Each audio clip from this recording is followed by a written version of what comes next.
apa hal-hal productive things yang sebenarnya Darren lakuin sekarang gitu. Kayak gue tuh sadar bahwa kita tuh sebenarnya bisa produktif bahkan di waktu-waktu yang paling unlikely. Kayak siapa sangka ya bahwa lo tuh bisa produktif pas lo lagi nyuci piring, jemur baju. Di luar itu juga ini secret sebenarnya teman-teman. Cuman kayak gue tuh bikin PPT, bikin buat pitching karena gue tuh sama teman-teman lagi pengen bikin platform literasi gitu. Yeah. Nah sekarang pertanyaannya, apakah dengan kesibukan lo tersebut lo menghasilkan sesuatu? Kalau enggak, you're not productive, you're just busy. Perspektif Muda, komunitas bagi anak dan orang muda dalam memberikan pandangan mereka untuk menghadirkan pola pikir dari segala sudut pandang. Perspektif Muda, where your perspective matters. Oke, halo Sobat Muda, ketemu lagi di Perspektif Muda. Di bagian sebelumnya kita udah ngobrol bareng Darren, bareng DCL tentang university life, dan dia juga kasih tahu berbagai pandangan pemikiran dia soal anak muda. Nah, sekarang kita bakal lebih memperdalam lagi soal itu bareng Darren, dan di sini kita bakal ngobrol-ngobrol sama dia soal productivity dan betapa pentingnya itu di dalam kehidupan seorang Darren Christopher Lee alias DCL. So, langsung aja Der, gue bener-bener mau langsung nanya aja regarding productivity. Sebenarnya kalau tadi lu udah bilang soal kegiatan lu gak terlalu akademisi banget ya, jadi lebih ke arah ngajar les untuk membantu ekonomi, membantu lu punya kuliah juga. Nah tapi di luar dari itu sebenarnya apa hal-hal productive things yang sebenarnya Darren lakuin sekarang gitu, yang kalau lu bilang sekarang gue harus investasi nih terhadap masa sekarang gue untuk bargaining ke masa depan. Mungkin teman-teman Sobat Muda atau teman-teman di luar sana mau tahu sebenarnya apa sih yang dilakukan seorang yang katanya ingin produktif, yang mungkin bisa diikutin sama teman-teman lainnya gitu ya. Amin. Gue nggak tahu apakah yang gue anggap produktif juga apakah yang orang lain anggap produktif, karena nggak ada standar universal ya. Cuman kayak keseharian gue tuh apa ya, gue biasa kan pasti bangun pagi ya, kan, terus makan ya kan, kalau ada kelas gue kelas, kalau nggak ada kelas gue ngajar ya kan, kalau nggak ada dua-duanya gue mencoba untuk invest ya waktu gue dengan hal-hal ya yang bisa membuat gue orang yang lebih baik gitu. Kayak misalnya gue kan dulu sempat start Pep Talks kan, gue punya podcast gitu, dan sekarang juga lagi dalam masa transisi, kita hiatus udah hampir 9 bulan. Beranak bentar lagi. Bercanda ya. Cuman udah hampir 9 bulan kita hiatus, dan lagi mempertimbangkan sama tim juga kapan kita bisa mulai produksi lagi. Di luar itu juga ini secret sebenarnya teman-teman. Cuman kayak gue tuh harusnya tadi sore gue tuh bikin PPT, bikin buat pitching karena gue tuh sama teman-teman lagi pengen bikin platform literasi gitu. Jadi emang kita sadar akan rendahnya literasi di Indonesia, so kita we wanna do something about it dengan cara yang lebih fun gitu. Tapi teman-teman, kayak produktif tuh nggak harus kayak lu paksakan gitu loh. Kayak gue tuh sadar bahwa kita tuh sebenarnya bisa produktif bahkan di waktu-waktu yang paling unlikely gitu. Kayak siapa sangka ya bahwa lo tuh bisa produktif pas lo lagi nyuci piring, jemur baju, gosok baju, dan ngepel. Lo tuh bisa produktif dengan cara apa? Kalau gue pribadi, di saat gue lagi ngelakuin keempat hal itu kan di rumah gue nggak ada mbak ya. Jadi gue tuh cuma nggak ngepel sih, lebih ke cuci piring, cuci baju, ya kan, jemur baju, gosok baju, biasanya itu gitu. Jadi di saat gue melakukan keempat hal ini kan badan gue bergerak ya, tapi otak gue tuh kosong. Jadi yang gue lakukan adalah gue akan pakai headset gue yang bluetooth, dan gue akan dengerin apapun itu, entah lecture tentang investasi, entah lecture tentang filsafat, tentang psikologi, dan gue akan coba isi kehidupan gue dengan itu gitu loh. Supaya apa? Supaya di saat gue otaknya lagi ngalor ngidul pun ada ilmu yang masuk gitu. Nah, dan jadi kayak itu sih yang gue, maybe kalau misalnya itu bisa di count atau di classify as produktif, itu yang gue lakukan sih di keseharian gue. Oke. Yang gue mau highlight adalah simple things does matter sih, berarti kalau dari yang lo lakukan gitu ya, maksudnya lu bener-bener nggak menyia-nyiakan even a slight second minute dari waktu lo untuk gosok, lo sambil denger gitu, karena banyak juga yang gue denger gitu ya Der, kayak misalnya banyak bukan artis juga sih, banyak influencer juga atau banyak orang-orang penting juga yang sering bilang di keseharian, bahkan ketika dia olahraga aja, soal jogging dan lain sebagainya. Kayaknya I heard this from Daniel Mananta deh. Jadi dia suka jogging gitu kan, terus dia dengerin podcast yang dia suka dan lain sebagainya, dan sambil dia jogging itu kan lama ya. Nah, dia dengar. Nah, ada insight-insight yang bagus yang akhirnya dia bisa terapin gitu. Dan itu jadi dia nggak Iya, mau benar. waste time doang. Dia nyambi, tapi nyambinya jadi nyambi berkelas, if I could say. Jadi mungkin itu Betul, yang lo betul. lakuin juga ya. Menarik sih sebenarnya. Betul. Tidak Tapi gue kayak perlu sejatinya ini. gue masih procrastinate juga. Gue masih kayak baca Mm. komik, main TikTok, rebahan masih ada. Itu sih Ya kita sejam 2 jam juga juga gue lah. bisa. Kita juga Iya. lah. Tapi Jadi how masih can we susah. manage that kan? Itu yang jadi apa namanya? Yang jadi penting gitu. Karena apa namanya? It's not good as well untuk kita memaksakan yang tadi lu bilang, memaksakan untuk menjadi produktif dengan memaksa. Karena ya hidup kita itu kan berjalan.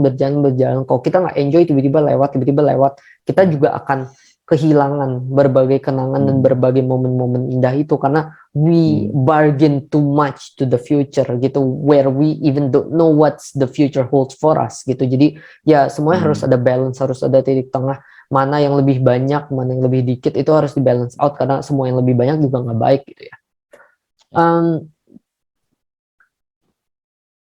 Nah, kalau misalnya nyambung lagi nih, Der, sebenarnya tadi lu ngomong soal podcast sama soal tadi lu mau buat lagi mau pitching idea bisnis gitu kan sebenarnya. Dengan semua kegiatan itu dan semua ngajar-ngajar itu, do you have any tips atau saran atau cerita pengalaman deh?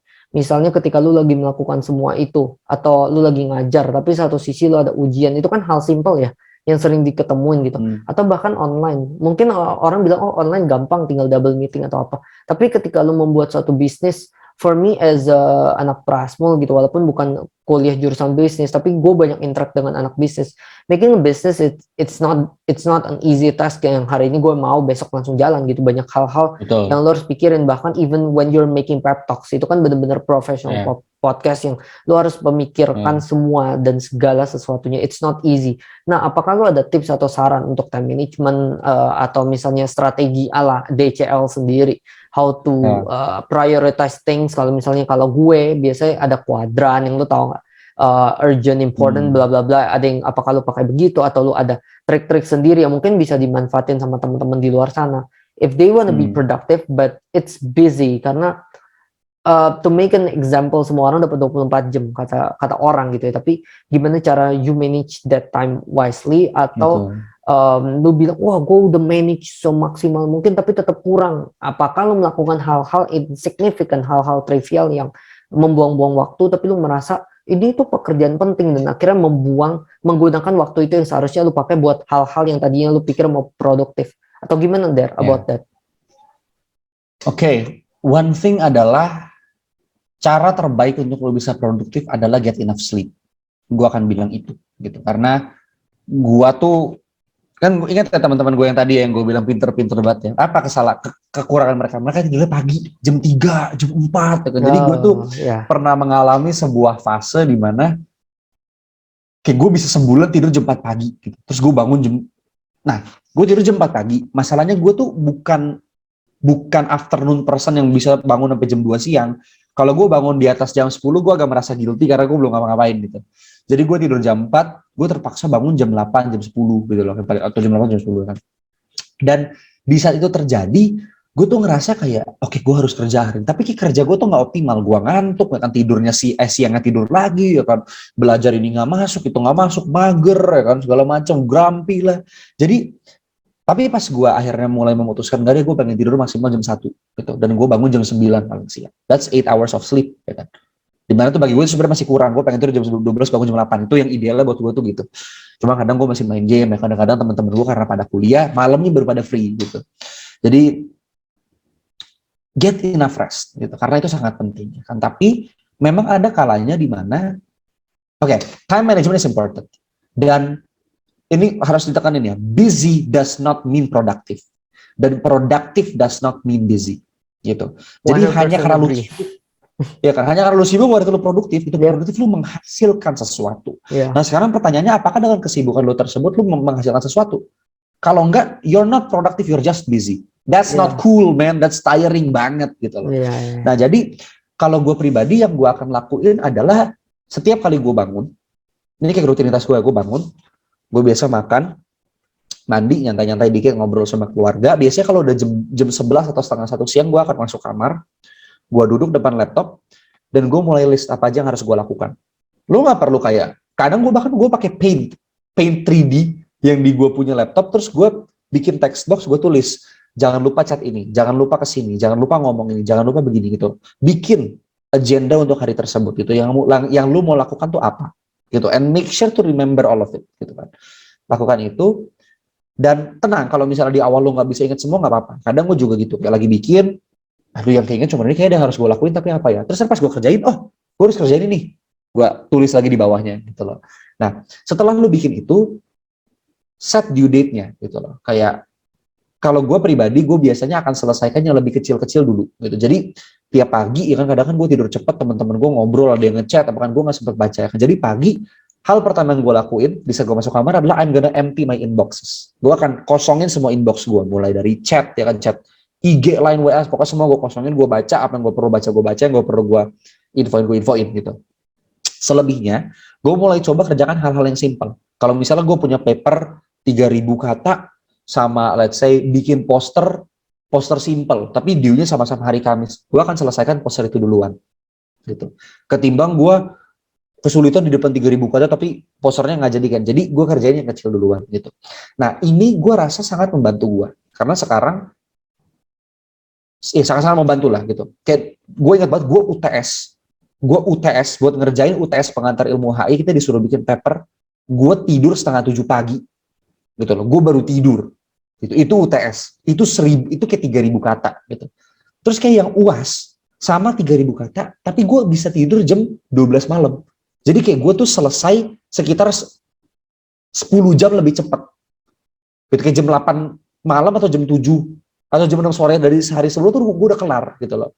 Dan itu karena pas gue UTS gue banyak main, dan UAS gue lebih banyak ngatur waktu gitu loh. Tapi emang benar, ada saatnya di mana lo tuh udah maintain tapi lo masih sibuk. Kalau itu masih terjadi, artinya ada yang mesti lo lepasin gitu.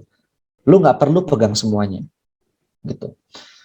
Dan ya kalau misalnya lo pemimpin sebuah organisasi, lo nggak perlu ke semua rapatnya. Lo bisa delegasiin, kasih misalnya ke sekretaris lo bikin minutes of meeting ya, lo bikin rapatnya gitu loh. Kayak isinya apa aja lo catat, lo kasih gue, ntar gue review, lo summarize gue, bisa gitu. Jadi many ways. Tapi kalau me basically kayak gitu. Okay, nice perspective you got there. Yang menurut gue interesting adalah yang tadi lu bilang, busy does not define productivity and vice versa gitu ya. Bahwa banyak orang yang sibuk, banyak orang yang banyak acara tapi sebenarnya nggak ngapa-ngapain, atau kita bisa bilang yang ngelakuin rutin-rutin yang kadang-kadang tidak menghasilkan suatu hal gitu. Dan di sini gue mau menekankan bahwa it doesn't have to be sesuatu yang harus langsung menghasilkan ya. Karena ada banyak orang-orang yang mempunyai mentalitas yang instan. Jadi ketika kita ngomong gini, semua diidentifikasi, semua didefinisikan dengan oke, kalau ada hasilnya baru itu namanya hasil. Tapi a learning process is also a result. Ketika lo melakukan dari kayak Darren tadinya, misalnya ngerjain 3.000 kata, itu tuh lama banget, terus sampai tiba-tiba dia bisa cepat, dan itu misalnya hasil dari dia udah mempelajari materi itu lebih banyak dan lain sebagainya, dengan dia spending lebih banyak. Nah itu salah satu hal yang dalam bentuk productivity. It doesn't have to be lu selalu harus menjadi prestasi dulu, harus juara dulu baru it defines productive. Dan itu yang gue senang dari lu, karena apa ya, prinsip lu tuh simple, aplikatif, gak neko-neko, nggak lebay, terlalu teoretikal, tapi itu benar-benar bisa diaplikasiin gitu kan. Kerjain yang kecil-kecil dulu, tapi habis itu langsung ngerjain hal-hal yang butuh fokus dan ekstra konsentrasi lu lebih banyak gitu. Karena banyak orang yang ngelakuin sebaliknya gitu. Kadang-kadang gue juga ngelakuin hal-hal sebaliknya. We need to do the most important thing dulu, tapi nanti yang receh-recehnya di belakang. Tapi saking lamanya kita di yang serius, terus kita stuck dan kita paksain, justru kita nggak akan kemana-mana kan. Kadang-kadang perspektif lu itu yang harus dipakai dulu. Jadi that interchanging of perspective itu yang menurut gue menarik sih dari obrolan kita. Nah, moving forward kalau misalnya kita ngomong productivity ya, yang jadi menarik juga sebenarnya dari gua adalah lu define productivity atau lu define sebuah prestasi anak muda tuh bukan cuman untuk yang tadi di segmen sebelumnya juga, bukan cuman untuk ngikut-ngikut doang, but being creative. Does it mean productivity definisi DCL adalah harus menghasilkan sesuatu baru namanya produktif? Atau gimana maksud lu Der? Karena yang jadi highlight di sini adalah lu kan lu sudah dalam proses untuk mengachieve banyak hal ya. Making a business mungkin lu juga bisa cerita habis ini. Kenapa lu termotivasi terhadap hal itu dan lain sebagainya. Itu kan bagian daripada produktivitas lu. Tapi yang gue lihat adalah lu mencoba untuk memfokuskan, menginvestasikan terhadap sesuatu tujuan-tujuan yang gue bisa bilang berorientasi pada result. Apakah menurut lu jadinya productivity adalah setidaknya kalaupun tidak menghasilkan result seperti yang gue bilang, tapi ada effortnya, ada sesuatu perkembangan yang terjadi, atau gimana tuh Der, menurut lu sendiri? Karena kaitannya adalah banyak anak muda yang tadi gue bilang, banyak yang akhirnya jadi berpikir, oh result oriented. Apakah menurut lu itu benar, itu salah, atau kita harus membalance keduanya atau gimana? Ini so far as my knowledge lets me, karena gue ngomong gini nih disclaimer, gue nggak klaim cara gue yang paling benar. Ada cara yang lebih baik pasti. Gitu. Cuman ini kayak for now ini gue merasa ini yang paling cocok dengan gue. Jadi by definition productive means you're producing something. Gitu. Itu by definition, ya kan. Tapi produksi ini tuh nggak strictly barang, tapi bisa qualities, ya kan, bisa pembelajaran, ya kan, bisa ilmu, bisa pengalaman gitu loh. Jadi kayak banyak bentuknya. Tapi you'll definitely be producing something gitu. Jadi kalau misalnya lu tanya apakah becoming productive means producing something, gue akan bilang yes gitu. Karena kalau misalnya lu banyak ngasih usaha tapi nggak producing something, sekali lagi lu cuma sibuk, lu nggak produktif gitu ibaratnya. Nah tapi di saat yang bersamaan juga produktif doesn't mean lu punya hasil harus datang saat itu, enggak teman-teman gitu loh. Banyak kok hal-hal yang lu bisa lakukan dan produktif tapi nggak terjadi saat itu, lu nggak mendapatkan the full reward saat itu, dan itulah yang namanya investasi gitu. Dan gue tuh selalu ingat banget statement yang bilang bahwa teman terbaik investasi itu waktu ya. Gitu. Jadi juga ada give time gitu. Tapi ya kayak contoh misalnya lu mau jadi penulis gitu, lu mau nulis buku 600 halaman ya kan, terus lu masa mau kelarin 600 halaman dalam satu hari, kan nggak mungkin gitu, bener nggak? Tapi yang lu bisa lakukan adalah setiap hari lu nyicil chaptersnya itu gitu loh. Dan lu harus tahu di saat lu nyicil chaptersnya dan bukunya belum jadi, lu gak akan dapet duit gitu loh. Gak akan dapat gitu, karena bukunya belum jadi, gak ada yang beli gitu. Dan mungkin lu akan spend sampai 2 tahun, 3 tahun, bahkan kalau buku-buku, kalau misalnya novel ya mungkin bisa 4 tahun, mungkin 5 tahun untuk lu world building, bikin karakternya, bikin plotnya ya kan, kasih special things di sini dan di sana gitu loh, final touches-nya. Tapi in 5 years ya kan, lo akan receive apa yang selama ini lo tabur gitu. Nah itu mungkin itu ya, gue berpendapat juga sekarang kayak salah satu ilustrasi yang baik adalah anggap aja di saat lo lagi produktif, lo tuh lagi menanam sesuatu gitu. Dan ada mungkin tanaman yang cepat keluarnya, ada yang lama gitu. Kalau yang lama lo jangan cuma setengah-setengah, karena kalau setengah-setengah lo nggak jadi, akhirnya lo kebuang tuh tahun waktunya tuh ya kan. Jadi mesti sampai akhir gitu, mesti sampai itu tumbuhan jadi bagus baru lu petik gitu ibaratnya. Jadi kayak gitu sih, maybe itulah cara gua how I would actually define productivity. Oke. Nah sebenarnya ini benar-benar menarik banget. Gue mau tarik balik ke cerita lo. Ini benar-benar di luar dari guiding question dan segala macamnya, dan sebenarnya kita di belakang rekaman ini gue udah bilang ke lu ya Der, we'll make it setengah jam, tapi I'll extend it just for extra 15 minutes karena gue mau tahu 2 hal ini. Ini nggak ngomong soal productivity in general, tapi gue mau ngomong soal lu punya podcast dan lu punya ide bisnis tadi. Kenapa? Karena banyak banget anak muda sekarang yang apa-apa going business yang mau menciptakan sebuah karya.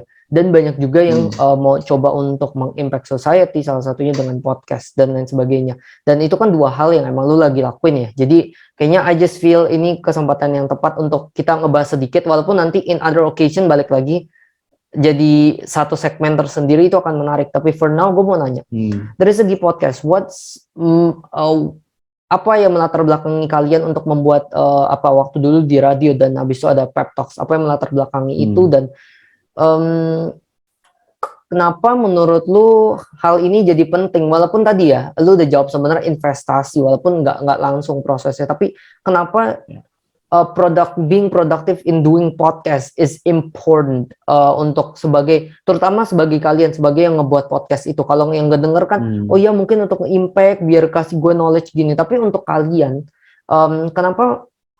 Why do you choose podcast? Kenapa nggak buat yang lain, hal-hal yang lain? Oke. Sebenarnya ada banyak faktor ya. Yang pertama faktor gue nggak akan bilang natural, cuman ada faktor kita kepaksa, dan ada faktor karena kita mau gitu. Faktor kepaksanya adalah karena satu kayak kata lu, kita kerja di radio, ya kan, jadi kita tuh udah kebentuk timnya dan kayak timnya tuh semua condong kepada menciptakan sesuatu yang bersifatnya mungkin audible gitu ya, audio ya kan. Dan kita dulu kerja di sebuah radio, tapi kita ngerasa bahwa kita bisa lebih baik daripada ini gitu. Jadi gue gak akan sebut radionya apa ya, cuman kayak banyak hal-hal yang gak ideal lah kasarnya begitu ya. Dan kita merasa bahwa aduh, kayaknya kita bisa lebih baik daripada ini gitu. Kalau seandainya kita bikin sebuah tempat di mana kita tuh bisa menyalurkan apa yang selama kita lakukan di radio, tapi untuk menjadi lebih baik kasarnya gitu. Dan jadi kita bikin itu. Itu kalau faktor kepaksa itu dari situ gitu loh. Tapi kenapa kita mau kan? Dan ini mungkin nyambung banget kepada kenapa namanya pep talks gitu loh. Kayak kalau misalnya kalian tahu di bahasa Inggris tuh pep talk artinya adalah sebuah dialog atau pembicaraan yang biasanya ditujukan untuk menyemangati seseorang gitu. Jadi kalau misalnya nih kayak gue lagi sedih ya kan, tiba-tiba kalau Felix datang, udah bro nggak apa-apa bro, lu kenapa bro, semangat dong gitu. That's a pep talk gitu loh. Oh, oke. Nah jadi kayak yang kita saat itu kan lagi COVID ya, kayak lagi awal-awal COVID banget tuh. Jadi kita tuh ngerasa bahwa gila ya, dunia tuh banyak banget kekacauan gitu loh. Terus bisa nggak sih dengan karya kita orang-orang tuh bisa menerima pep talk ini gitu loh, kayak sebuah penyemangat, tapi kayak penyemangat tuh nggak perlu yang kayak kamu adalah orang hebat, nggak harus gitu, tapi lu tertawa pun melihat karya kita, you're actually feeling better gitu ibaratnya. Nah jadi kayak itu yang mungkin melatar belakangi hal tersebut ya, dan kenapa mungkin media khususnya yang kita mau juga kenapa secara podcast juga adalah mungkin karena kita ngerasa bahwa media tuh memegang kekuasaan yang sangat besar. Jadi gue pernah nonton podcastnya Deddy Corbuzier, terus dia tuh ditanya sama Coki dan Muslim ya, ditanya kayak, bang, kenapa lu, Om Deddy, kenapa lu nggak jadi ini aja, jadi pejabat itu? Terus kata Om Deddy, ngapain gue jadi pejabat ya kan? Terus kata si Muslim, loh kan jadi pejabat tuh dapat banyak kuasa gitu loh. Terus kata si Om Deddy, lah ngapain masuk ke pejabat, orang gue sekarang jadi YouTuber aja kuasanya udah banyak. Dan itu nggak salah gitu. Kayak jadi media tuh memegang peran yang sangat besar gitu. Dan kita pengen setidaknya kalau misalnya media itu pengen jadi peran yang besar, kita pengen berbuat baik kalau misalnya ibaratnya gitu sih. Oke. Jadi lebih ke arah ini, gue bisa tarik garisnya, you can correct me if I'm wrong, lebih ke social aspect kalian melakukan membuat podcast. Social aspect mungkin bukan ya, lebih ke kita tuh ada satu faktor, kita prihatin ngelihat kayak ini kenapa sih orang Indonesia begitu semua gitu. Terus tapi ada satu faktor lain lagi yang kayak aduh ini kayak seru ya gitu lagi, kita pengen lakuin ini gitu. Agak gitu sih. Oke. Paham. Gitu.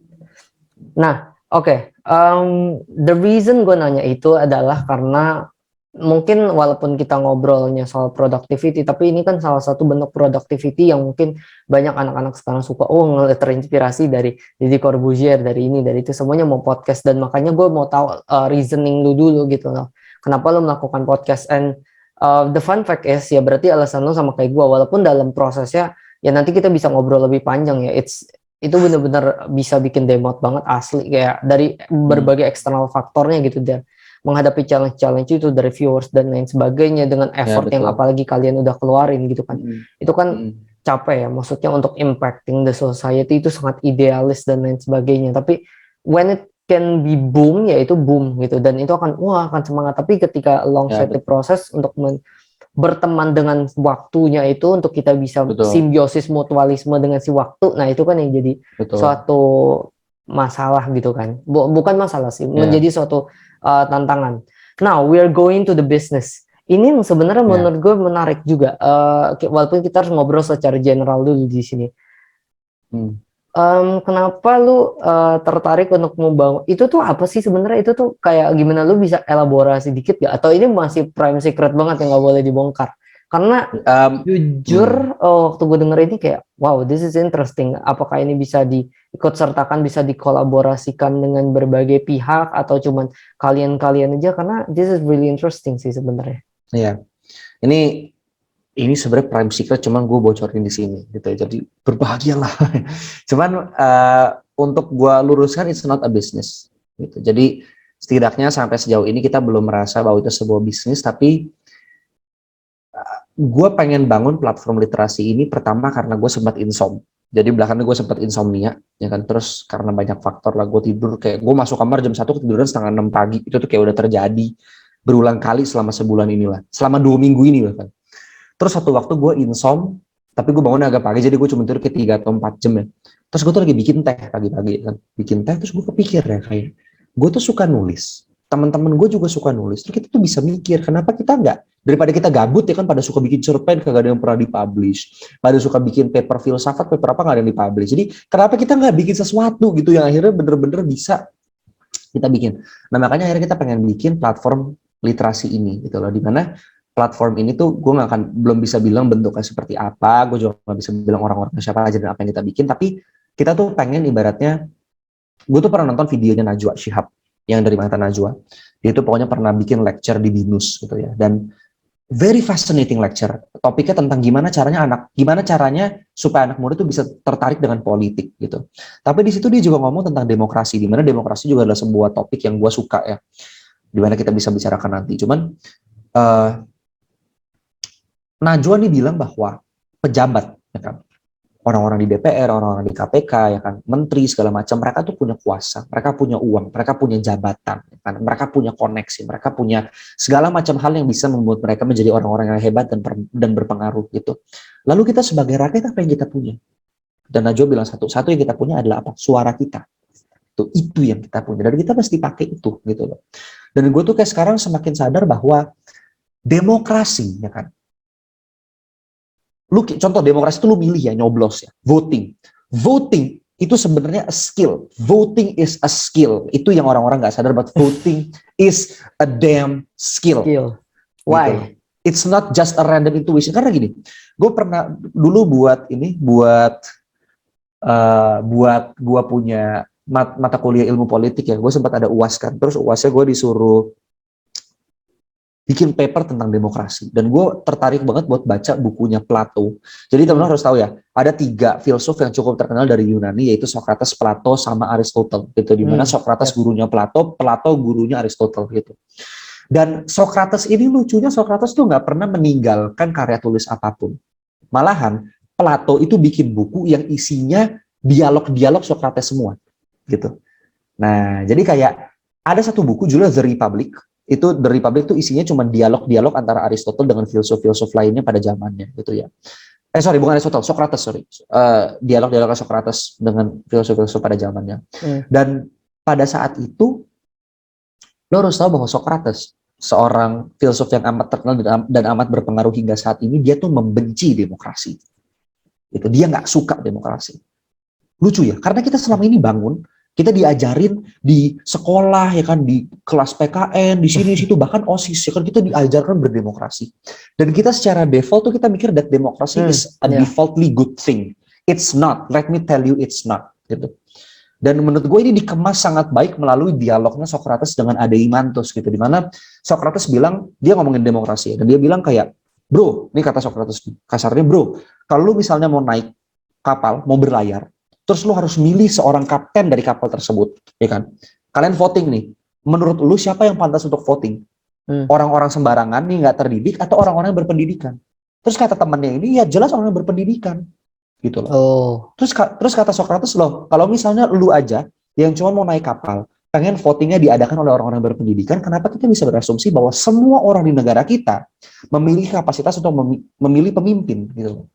Jadi kayak itu jadi sebuah pemikiran buat gue. Jadi democracy is a skill, not some random intuition. And just like any other skill, it needs to be sharpened gitu. Dengan cara apa? Dengan cara pemikiran kita. Gitu. Nah makanya kayak kita pengen bikin platform ini supaya orang-orang tuh mungkin bisa melihat dan mempelajari hal-hal yang selama itu mereka belum lihat dan belum pelajari. Gitu loh. Tapi it's not a business. Gue akan bilang that it's a business. Oke. Dari apa ya, dari dua hal yang lu bilang itu sebenarnya gue menemukan benang merah sih. It's involved in giving a perspective, giving insights to many people, baik itu dari yang platform yang tadi maupun juga podcast gitu. Kayaknya gue mulai tahu sih apa namanya emang jalur lu kemana. Dan sebenarnya satu hal yang jadi gatel sih gue mau ngomong di sini adalah mungkin kalau misalnya gue bilang find your passion, it will be idealistic dan itu kayaknya sangat-sangat klise banget dan lain sebagainya. Tapi menurut gue ketika kayak DCLD, kayak Darren gini, dia ketemu apa yang emang dia suka. Core-nya kan dia bilang dia suka komunikasi ya, dia suka giving to the social dan lain sebagainya dengan memanfaatkan skill komunikasi dia, dan akhirnya dia memanfaatkan itu ke berbagai bidang dan berbagai platform. Begitupun gua gitu. Kayak Darren tadi bilang ada karya-karya yang gatel banget kalau nggak dipublikasi. Ever since I know how to publicize jurnal dan lain sebagainya, karena apa namanya, ya kebetulan juga gue mendapatkan privilege untuk jadi kepala editorial jurnal di kampus. Jadi gue ngerti cara role publikasi dan lain sebagainya itu gimana. Jadi itu menarik, dan sekarang banyak banget tugas-tugas gue yang teman-teman gue ya udah just throw away to the trash bin ibaratnya gitu ya. Tapi sedangkan gue publikasi. Jadi mungkin orang bisa ngeliat, wah publikasi gue banyak. Padahal itu sebenarnya apa ya, kreativitas dan lu pinter-pinter aja. Ketika lu punya tugas, how can you manage that? How can you evolve that to the maximum output? Dan menurut gue, menjadikan jurnal itu yang maximum output gitu loh. Gue baru selesai jurnal 10.000 kata kemarin. Kayak jadi itu di tengah liburan. Jadi nah itu yang balik lagi yang Darren bilang, sacrifices, yang investasi yang lu lakuin gitu kan, itu bisa impact ke society, itu bisa buat pengembangan keilmuan lu ke depan. Dan those kinds of activity adalah productivity yang mungkin sebenarnya lu nggak ngerasain impactnya secara langsung sekarang, tapi it may affect other people, it may affect you later on karena giving you those insights and new perspective. Dan hal-hal itu yang menurut gue menarik untuk diobrolin sebenarnya di bagian productivity ini gitu ya, Der. But due to time shortening kayak gue harus motong di sini. Tapi it was a nice talk di bagian productivity, walaupun gak terlalu banyak atau terlalu berteori, tapi menurut gue cukup aplikatif dan cukup simple. Semua yang lu udah kasih tahu soal cara-cara how do you define productivity, dan kita menjelaskan dengan percontohan masing-masing ya. Kalau gue dari segi jurnal, lu dari segi pep talks, dari segi platform literasi, and I'm really intrigued untuk bikin yang kayak gitu. Makanya gue tuh mikir mau bikin podcast tuh kan gara-gara gitu kan. Siapa tahu ada orang-orang yang mau suaranya diperdengarkan melalui podcast, melalui teknologi, dan lu melakukan an advancement dari ide gue dengan membuat satu platform. Isinya sih menarik ya, kalau misalnya lu bisa kolaborasi dengan banyak orang, maybe I will join juga di situ, karena kayaknya platform isinya gue nggak tahu apakah itu anak muda doang atau apa, dengan segala pemikiran dan segala literasi yang akan dituangkan ke situ. Karena gue dasarnya anak nulis dan suka mempublikasi, kayaknya akan seru sih kalau misalnya semua orang punya pemikiran kayak gini, melakukan hal-hal produktif begini, which yang bisa di dalam berbagai aspek ya, Der. Maksud gue nggak cuma dalam talking, nggak cuma dalam podcast, tapi dalam penulisan, dalam apapun, dalam karya seni yang sekarang ya, yang tadi lu bilang NFT dan lain sebagainya, itu kan bentuk produktivitas tuh banyak banget sekarang metodenya, teman-teman. Tinggal gimana kalian bisa utilize each and every potensi dan kesempatan yang ada. Dan ya itu sih yang gue mau highlight dari obrolan kita kali ini. But again, a really nice talk sama Darren untuk productivity. Itu bakal banyak gue kupas lagi nanti di podcast lainnya. Semoga kita ada kesempatan yang lain. Tapi topik ketiga ini yang akan nyambung langsung sama obrolan kita di productivity. Sebenarnya dari tadi Darren udah bilang anak muda, this and that. Sebenarnya modal apa atau hal-hal apa aja sih yang harus kita persiapkan sebagai anak muda to face the future? Itu yang bakal kita bahas di bagian ketiga di podcast hari ini. So, see you guys later on di bagian ketiga podcast kita hari ini. Dan gak sabar sih untuk ngobrol lebih lanjut sama Darren soal topik itu. So, we'll be right back, dan kita bakal ketemu lagi di segmen 3 podcast bareng DCL. So, see you guys later on. Bye. See you guys. Bye-bye.